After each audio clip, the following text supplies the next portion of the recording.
Iki ya nganu Mbak Elisa, Mbak Tatin luar biasa. Sing nang jaba penonton bludak iki. Lah nggih, saestu wau nggih. Kula iki teko wau nggih lang dadak buka-buka. Ya senajan ora iso mlebu nang kene wong kekupeng gedung ning kono kuwi do mresani lumantar layar tancap. Lho. Makasih.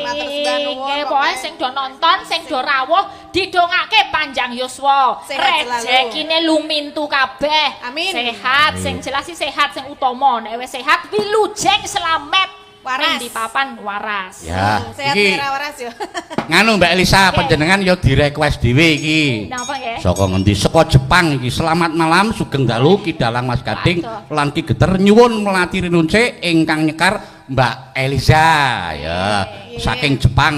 Matur nuwun. Yo dipinangkani dhisik, kijeng miring dhisik ya. Wah, kijeng miring. Mengko terus sambel kemangi sing dikersake Mbak Ayu, mergo Mbak Ayu ya ping pindho nyinden nang ngene daleme Pak Priya Blitang. Nggih, siap. Menyura bukane saka Bonang. Yo Pak Bonang Joko. Yo kendange sing tragel kene iki. Nek tragel niki kula suwun sinden-sinden sangu setunggal-setunggal nggih. ya, parian sinden-sinden. Parian nggih. Gak aku salah sih. Pokok siji sa. Nah, dites pokok siji. dicetake iki mau piye parianmu piye? Kiringane garingan. Nano. Katok ireng. Tembangke. Ireng dipase. Katok ireng. Katok ireng. Klambine ireng. Katok ireng klambine ireng. Terus Neno. Nano neno. Arep Sandal. saka dhuwur pangisor. Piye to, Pak? Sandal jepit kacamata. Piye aja? terus jawabe apa? Nano. Aku seneng kowe, seneng ra duwe duit. Minggat kono. Minggat kono. Oh, lah ya ngono. Dadak baleni yo. Lah ya kan ra cetha mau apa? Karepe apa? Nek ngene kan cetha. Kok iso ireng ki metune ireng ki apa? Ngono kan. Ora salah le mbayangke gitu lho. Jejere Mbak Ayu kuwi. Iya. Ayo. Yo nyontre bojone yo. Nyontre bojone.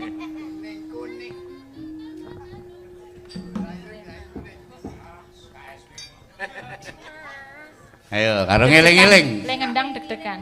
Ya sing Mbak Neti wis mikir dadi begitu nang kono langsung cul ngono ya. Tuku arit menyang ngawi yen ra dicepet kok ora muni. Ayo. Dilebokke Mas Kis. Dilebokke Dilebokke, ora? Mas. Kanggo lebokke ora kowe Lebokke, iso Mas. nglebokke apa ora? Lah ki sing bawa sing muni bojomu lebokke tungglep ngono lho langsung. Baleni yuk. Neno. Tuku arit menyang ngawi yen ra dicepet kok ora muni. Ayo Mas. Wah, jan nek bupras ki aku ya deg-degan tenan ya. Kae mbok tak urus cakepane Bu Pras Ayo, mau mau. kok ora jengking ora mlebu iki. Ora dijembeng. Jembeng apa jengking? Baleni Bu Baleni Bu Ayo, niki kuwi kudu tak napa jelaske. cakepane niku. Yo Pras kudu tanggung jawab ngono kuwi. Piye mau? Ayo. Terkanding mama tepu yen ra dijembeng ora metu. Lagi apa? Apa pariane apa? Kuwi pancen saru ya. Aku iki ngono kuwi tak kon jelaske supayane ora ketok saru ki piye, batangane iki apa ngono lho. Ya maklum. Nganu Maklum, Sa. Mbak Tatin. Malah ngeglo. Nglebokke dom kuwi lho. Alah kudu nek sing lebokke Masa dome dijembeng yo. Nek sing lebokke dom kuwi Oh, tuku welut ning Kota Baru nek ra dimut ora mlebu lah kuwi. Lah, Kuwi ya sing wis karepmu saru ya sebang. Pasrah kok. nek sing jenengan kuwi Saru yo nek ora dijembeng ora mlebu kuwi Benek. nganggo kaos kaki. Benek apa kaos kaki? Nek benek kan wis bolong, nek kaos kaki nek ora dijembeng ngono ora mlebu. Ngono lho Bu. Ibu ya ora apa-apa nongkrong kulino wis suwe banget ora di ngono ya. Dadine lali. Ayo. Lali to Ben. Mah ra gelem kok sing saru mau. Heeh wis. Ya sekarang apa-apa kan ibu ya wis jenenge Wis suwe ora kok. wis suwe ora. Dadi Ijek pingin ora Bu? ya jane iki. Isih karep ya Mbah ya. Ya, matur nuwun iki mau kijing miring saka sapa Mas Gading? Saking Bapak Agus Delingo Oh, Bantul. saka Pak Agus Delingo, gubuk asmara kalih kijing miring wis dipinangkani. Ya, saiki minangkani sing saka Jepang nyawer 200.000 sing digersake Mbak Elisa. Mbak Elisa Melati Rinunce. Oke. Ngagi bawa napa langsung Mbak Elisa? Lajengan mawon. Lajengan Iki kula piyambak napa wonten kancane? Kersane panjenengan sing dikancani sinten? Kancane Bu Neti Sulandari. Oh iya, wajan. Bu Neti. Coba nek Bu Neti Wulandari iki disepoti sing nganggo guyangan iki apa? Mari berdendang, yuk kawan, mari bernyanyi. Asik.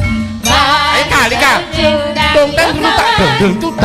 Bersukaria dengan rasa susah bersama kami warga laras.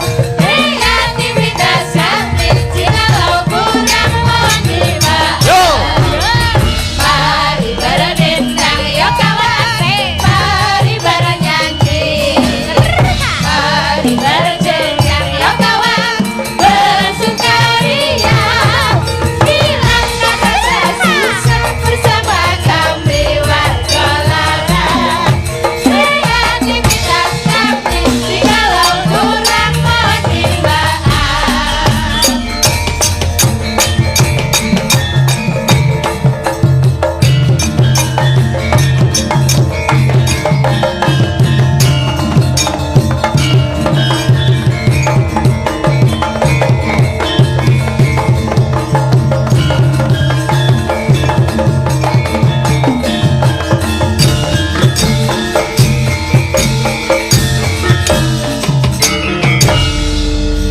Iya, sampun samapta. Mbak Elisa nyuwun dikancani piyai sing alus Lah lembah ya. manah. Sesuai dengan lagu yang di request. Nggih, Bu Neti nyuwun berkahipun nggih Bu Neti. Yo dedek piateke kan sami kan. Dhuwur. Nggih, menika Melati Rinunce nggih Bu. Minangkani dari Jepang loh. Lah adoh-adoh ya. Dari streaming tuh yang nonton tuh dari luar negeri kathah Arab, Saudi wonten, Jepang wonten, Amerika. Pokoknya mendunia. Nggih. Jos. Boten sangang ibawa nggih. Mboten sah Oh lancengan iya. mawon. Engko isih ana sambel kemangi barange. Noneno nonino. Makasih Bu Neti Nggih. Sulandari. Ingkang saking Jepang sampun sah. Nggih, sampun Saiki sah. sing anu ya Mas Gading, Nggih, ana meneh kuwi. enten mulai niki. Apa wacake sih? Saking Pak Lurah Sidomulyo. Heeh. Pak Hari Sontor. Oh, Pak Ari Sontor. Nggih. Oh, Sidomaya. Niku tulisannya Sidomulyo. Oh, wis tau wayangan Mas Gading, Nggih. karo wayangan Mas Gading. Heeh. Lagune Lali Janjine niki. Oh, lali janjine. Nggih. Ya, siap. Menika sekalian ngirim buat Ya. sobat ngebiar Indonesia ya. Siap. Mawar kuning terus nanti ditibake lali janjine rame-rame nggih. Ya. Sing lali janjine sapa wae Mbak Elisa? Sing Oh, ngurus nanti sapa? rame-rame aja. Oh ya. Tapi mic-nya berapa ya? Oh, 3. Ya, Mbak Natin ikut berdiri dong. Nah iya, heeh. Ya. Oh, yang Ayu sendiri tadi apa? Sambel Sambel kemangi. Oh, kemangi. sambal kemangi nggih nanti. Pelok mumpung pelok. Heeh, iki mumpung pelok, heeh. Oke, mawar kuning dulu. Terus nanti Sama lali janjine. Ini tambah Lu siapa? rame-rame aja nanti kukur. Etok-etoke nggawa iki ra apa-apa, nggo kipas apa nggo gendul-gendul boleh. Maksudnya dikon maju apa ora? Ya ngene aja, kamu di sini, aku di iya. sini. Oke. Ya. Mawar kuning ya. Yo, mawar kuning sik, yo.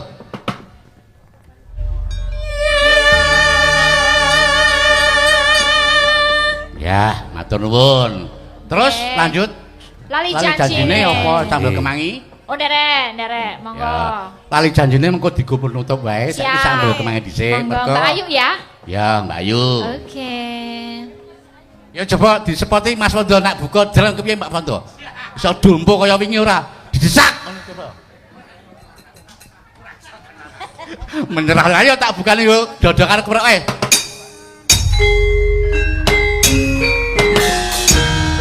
Duktak dundung. Duktak.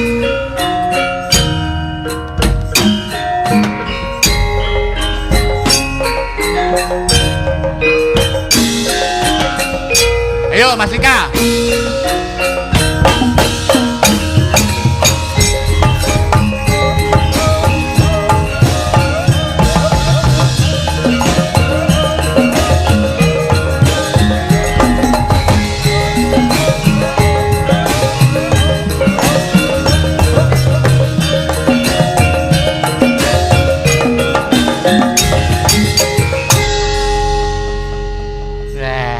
Nuwun Mbak Ayu.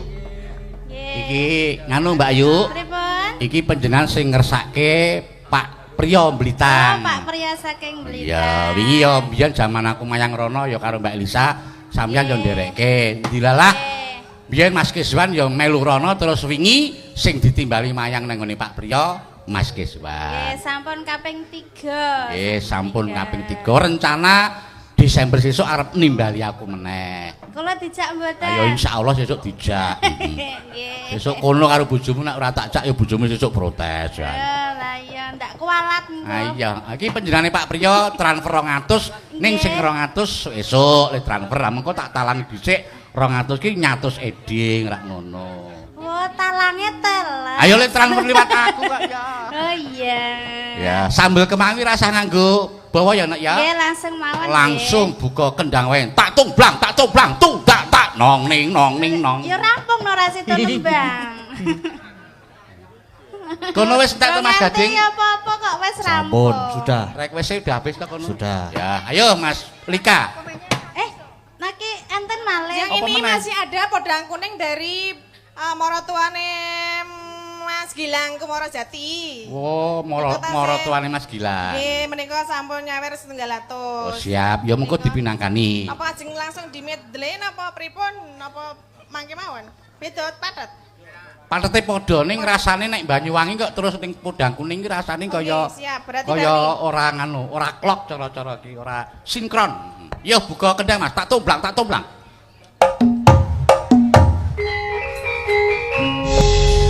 Sampun Matur nuwun iki dititipi saka Pak Priyo nya. Ndakne darane aku korupsi. Nggih, Ya, diaturke matur nuwun Pak Priyo. Kaya mresani ning daleme. Ya, lanjut Mbak Elisa karo Mbak Tatin minangkani pamundutan podang kuning bar kuwi terus minangkani pamundutan saka Pak Heri. Sapa Pak Heri sapa? Heri Sontor. Pak Heri Sontor diku lagu penutupan mergo iki ya panjenengane Pak Haji ngersake lakon baku ya nggih ya. Nggih. Dadi ya hiburane kecekel, lakone ya iso kecekel dienggo ngurakapi kanggo penganten kekalih. Podang kuning Mbak Tatin, Mbak Iji, Elisa. menika Nggih, saking Morosepuh. ngajak Mbak Saras sama Mbak Indah yo. Ya Mbak Saras karo Mbak Indah. Ya. Bar mangan bakso nggih ayo nyambut Wah, gawe. jan. Wah, dasare ya jan sing kagungan dalem pancen ya peradah temenanan. Kurang Rokoke nganti, ya nggih. nganti turah-turah isih bakso, isih snack, wah jan. Ya bakso ya gudeg. Heeh. Mengko esuk-esukane isih bubur. Iya. Jan elok tenan. Bubur apa soto ya. Karepmu. Nek karepku ngono engko aku khusus aku Indomie goreng loro nganggo ndok asin loro. Aku ya padha. Apa le kowe le? Padha. Apa? Indomie goreng loro. Wah jan. Ndoke pira ndoke? 15. 15 Karema mangan ndok. karemane jan padha. Ndok gemak. Ya, rasa bawa nak ya. Nggih. Ya, langsung wae langgam dhisik terus ndangduke podang kuning. Nenoni neng nong.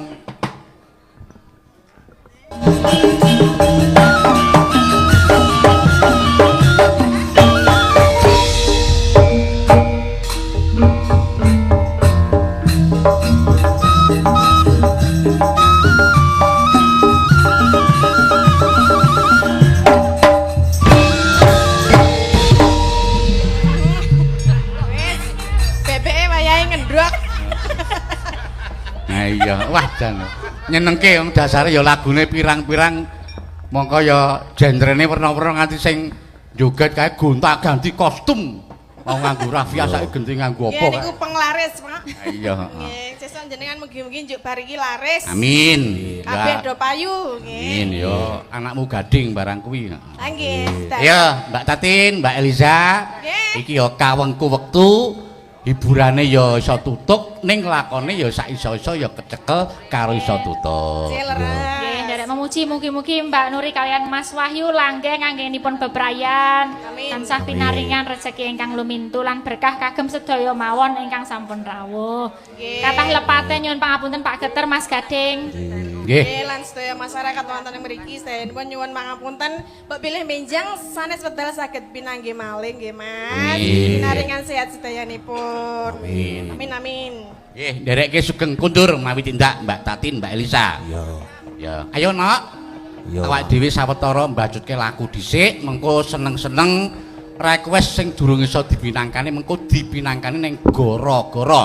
Iya, Mak. Ya mula ya ben iso imbang. Iki mengko kaya sing mau aku suluk sampeyan pocapan aku suluk. Iya. Saiki panjenengan sing suluk odo-odo, mengko aku genti sing pocapan. Ayo Mas Gading. Iya, Mak. Ayo. Tansah marep pamoring sukma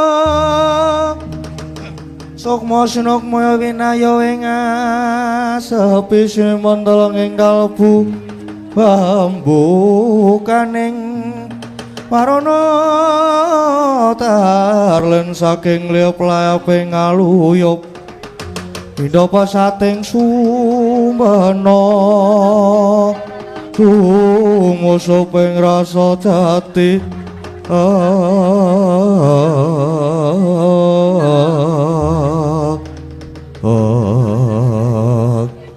Sinigek semanten gendika capo ingkang wonten sak jawining pagelaran kraton negari Ndarawati.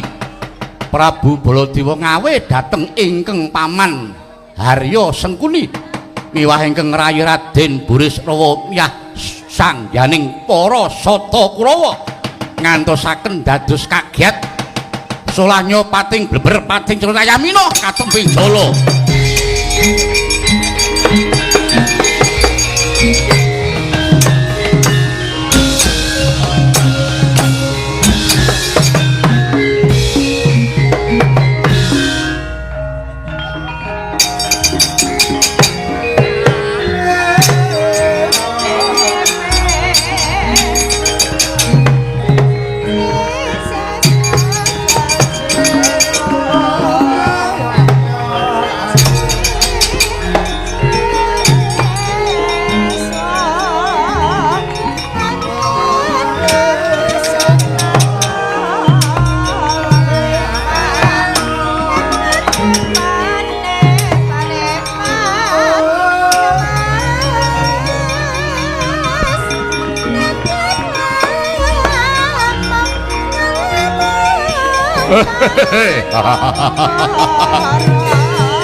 Sangking jroning praja mapan ing madyaning alaga kundang ing prawadya saweka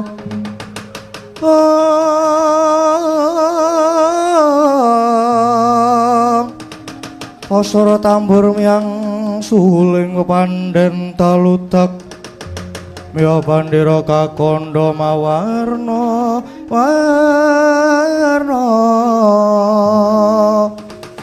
pindha calatyana seri kawuryan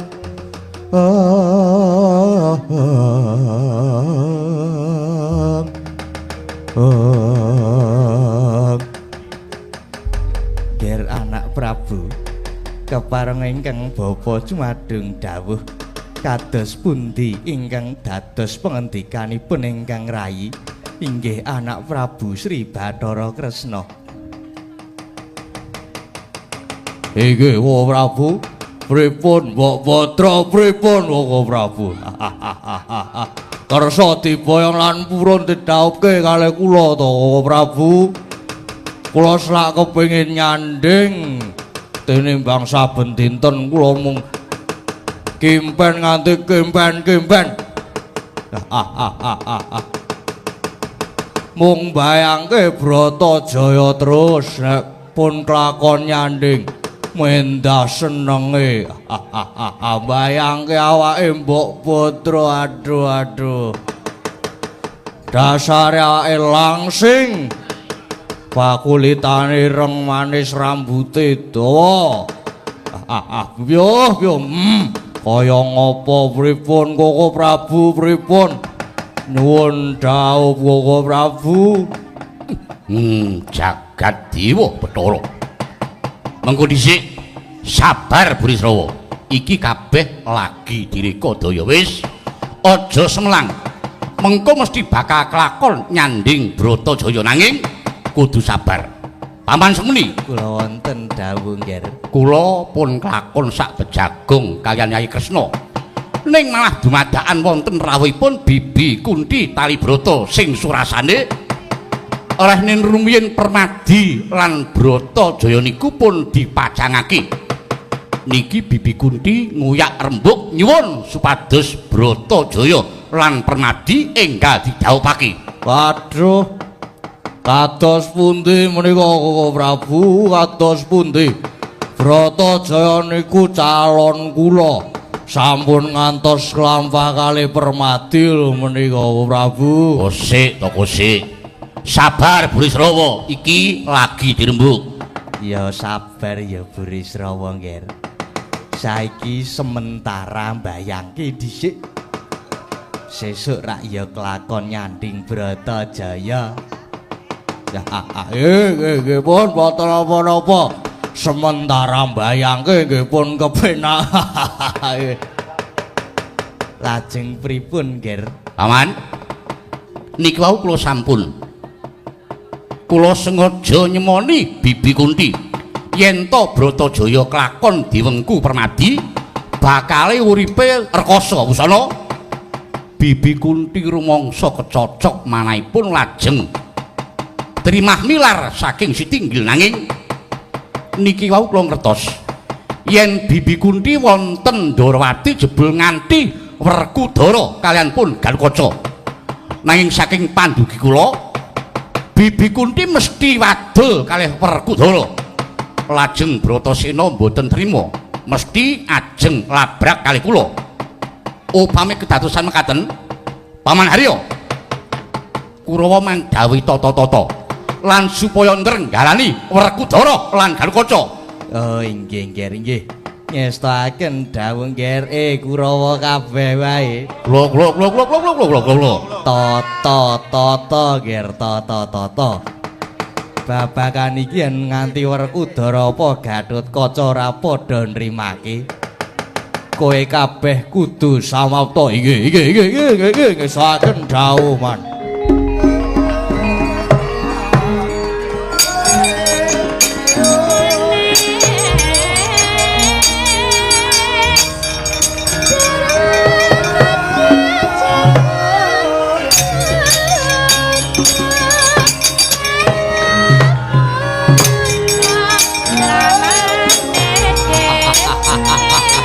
Sarang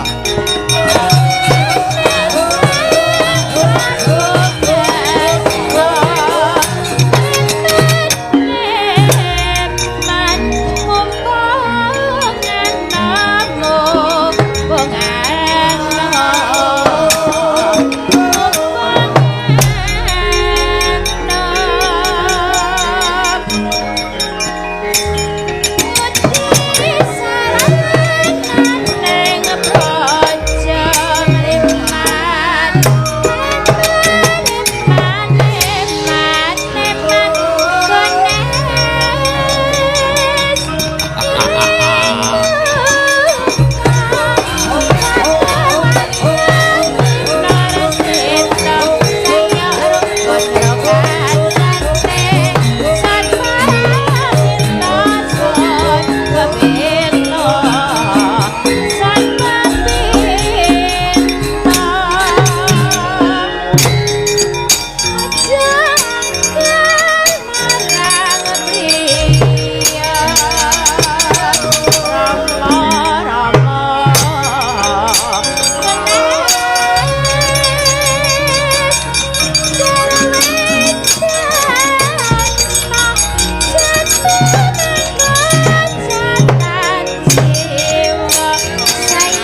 Wana sayaka Sutipya sawara-wara Mbak umbu gatanira pitung gedhi lumawan risang dursasana nebak jojong longga ludira gedeng bima nyaur punagi oh wah Kunti babu nganti cumengklungen nggonku nunggu rawuhmu banjur piye sing dadi dawuhe Jliteng Kresna kakangku najan ingkang wayah pun Gatotkaca ugi jumadung dawuh Kanjeng Hyang anakku Nger Werkudara lan putuku Gatotkaca pun ibu wis sapejagong kelawan rakamu ya anak Prabu Kresna babakannya sakirembuk lan bakal dhawuhe adhimu Permati lan Bratajaya nanging jebul anak Prabu Baladewa uga rawuh ana sitinggil lan semune kakangmu Kakrasana ora sarujuk yen to adhimu Permati dhawuh kelawan Bratajaya wah rembug wis dadi mungkari golek dina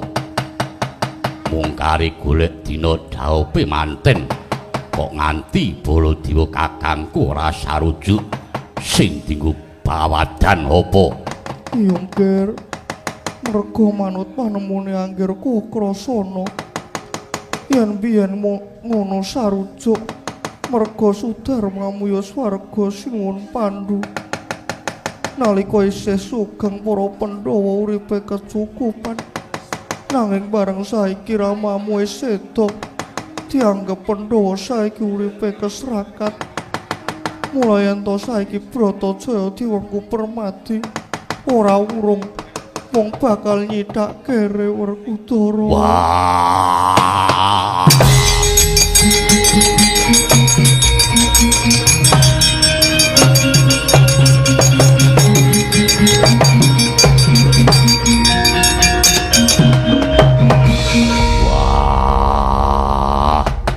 perkara Baladewa kakangku ora sarujuk ora apa-apa ning mbok yo aja nggawa jenenge Pandhu bapakku sing wis mapan ning swarga malah ngonekke Pandhawa uripe saiki keserakat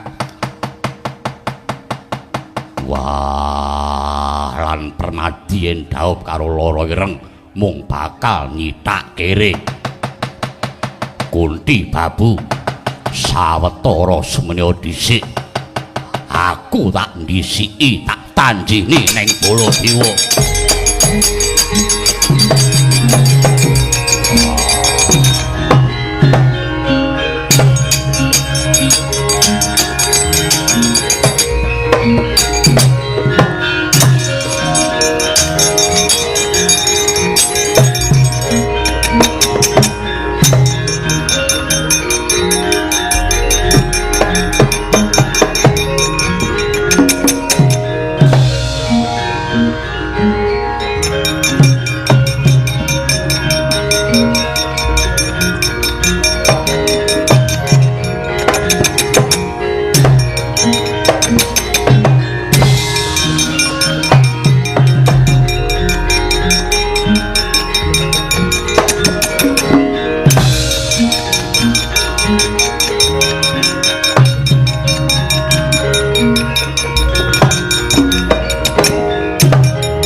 gumulung ngrempak para dawa reka kiri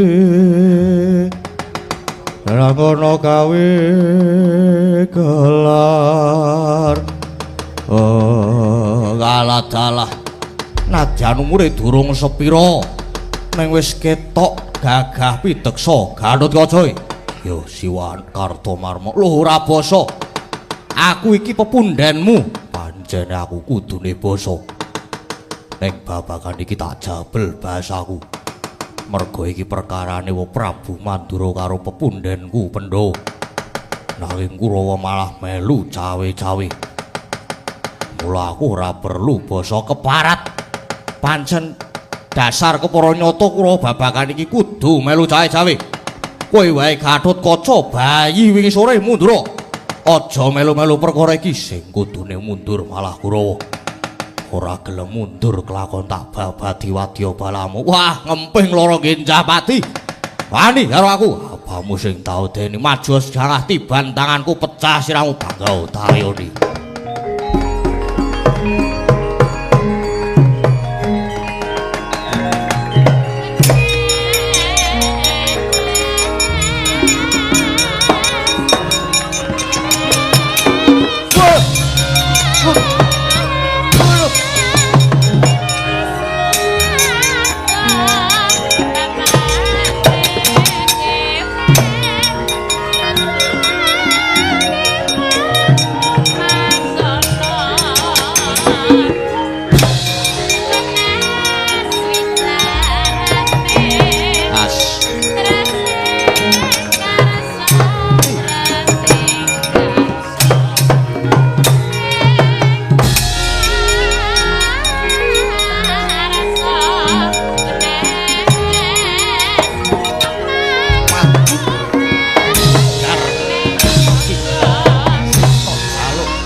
Odar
Aja itu.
Hatut kaca. Yo, Idian ora basa, rasa perlu basa. Apik. Podar.